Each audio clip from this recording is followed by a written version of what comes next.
On an average ward round, so I have a ward of 20 patients. Currently, they all have coronavirus. Before the pandemic, I would have 5 or 6 other healthcare professionals going on the ward round with me. And that was part of the process that we've been doing for years and years. As coronavirus and the pandemic started getting worse and worse, and we were having more patients, we were having major problems at the beginning of the pandemic with people becoming ill, people spreading the infection within the hospital. Lots of colleagues were becoming sick from contact with patients, and we felt that we were probably spreading the virus to each other and to other patients indirectly without realizing it. So the mixed reality headsets that we've been using are the HoloLens 2. We've used them over the last 2 months during the coronavirus pandemic, but have been using them previously. They are amazing pieces of kit that allow you to have a heads-up display that are hands-free. So this is the headset. It's really easy to put on. Pops straight on, tightens, and is quite light. It allows you, so I can see you really clearly through the headset now and through the front visor, and there's no problem there at all. The beauty of the technology is that it allows me to communicate, so it's got headphones, it allows me to hear the other user at the other end.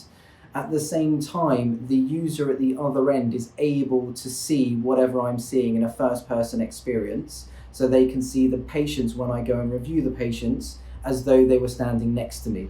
Okay, and the next patient is B1. Yeah, so the next gentleman's a 61-year-old male who's admitted as a major trauma call. What kind of graphics come up, and what's it like working with this virtual world? So initially, when I'm walking onto the ward rounds, all I am seeing is though I'm wearing some glasses, so it makes no difference to what I'm seeing. It doesn't affect my vision at all. I can hear the team all the time talking to me through the headphones. At the same time, when I'm asking them for pieces of information, like an x-ray for example, that will appear in my vision, and then I can move that closer or further away from me, or I can overlay that on top of the patient. At the same time, I also have a video feed which shows to me exactly what's going on in this low-risk room where all my colleagues are. So if there's something that they particularly want to show me or something that's going on, it's quite nice to be able to see what's going on in that room. Okay, and her latest observations. The mixed reality headsets are being trialled at 3 hospitals in London. Early findings have shown that using the headsets has led to a fall in the amount of time staff are spending on coronavirus wards by up to 83%. And the beauty of the HoloLens is that I still have that 6 or 7 members of the healthcare professional working with me, but this time with the headset, they're sitting in a room, they're secure, they're not being exposed unnecessarily to the virus or to other problems on the wards, but they're able to see exactly what I'm seeing. They're getting very close and personal to the patient. They're able to hear exactly what I'm saying, what the patient is saying, and also they're able to inform me about other things. What do patients think of it? As a result of coronavirus and the fact that we're having to wear PPE all the time, they are seeing routinely healthcare professionals wearing aprons, masks, visors, and I think the actual headset is quite smart. And one of the first things within the first few days of us using the HoloLens was I had a couple of occasions when colleagues would come up to me and ask me if I was feeling all right, because they had caught me waving my hands sort of vigorously at the start, or on one occasion one of my therapists came up to me and said, "Louis, are you feeling all right? You were talking to yourself."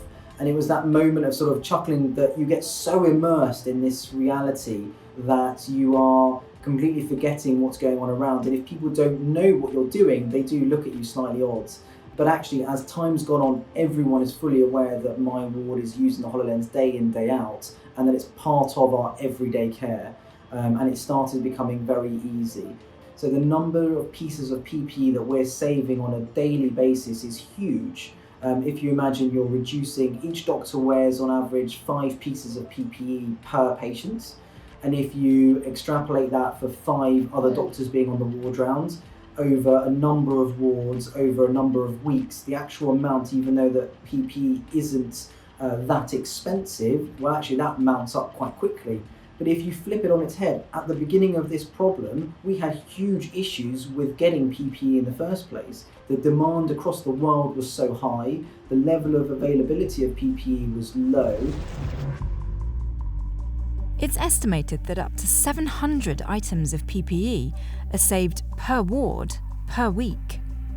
So how realistic is it to imagine that every ward will be using this kind of technology? If you asked me 2 months ago, I would have laughed at the idea.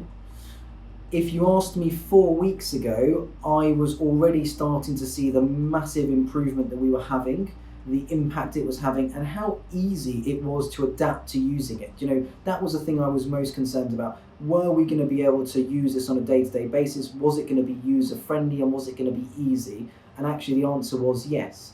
If you ask me now, I can't imagine going back to my old style ward round, and we're only 2 months into it. We're using the technology at such a basic level because we needed it to work straight out of the box. We needed it to do a job, and it's done that fantastically. I am excited about what the next couple of weeks are going to be able to bring to us, what we're going to develop and what we're going to find out. And I am certain that in a year's time, in 2 years' time, these will be used mainstream, day to day, across the country.